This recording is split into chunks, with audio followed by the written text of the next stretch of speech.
আমার রুহ ভারতে আর আমি আমেরিকায়। ঢাকায় সিনেমার জনপ্রিয় চিত্রনায়িকা মাহিয়া মাহি। অভিনয়ের পাশাপাশি সামাজিক যোগাযোগ মাধ্যমেও দারুণ সরব তিনি। নিজের ব্যক্তিগত জীবনের অনুভূতি, ভালো লাগা কিংবা কাজের নানা আপডেট নিয়মিত ভক্তদের সঙ্গে ভাগ করে নেন। বর্তমানে এই নায়িকা অবস্থান করছেন আমেরিকায়। তবে সশরীরে সেখানে থাকলেও তার মন পড়ে আছে পাশের দেশ ভারতে। সম্প্রতি মাহির একটি ফেসবুক পোস্ট ঘিরে নেট পাড়ায় শুরু হয়েছে নতুন আলোচনা। একগুচ্ছ ছবি শেয়ার করেছেন তিনি। ছবিতে তাকে দেখা গেছে বেশ ফুরফুরে মেজাজে। পরনে ছিল স্টাইলিশ লং স্যুট আর চোখে কালো রোদ চশমা।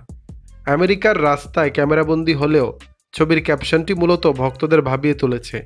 ছবিগুলোর ক্যাপশনে মাহি লিখেছেন, আমার রুহ ভারতে আর আমি আমেরিকায়।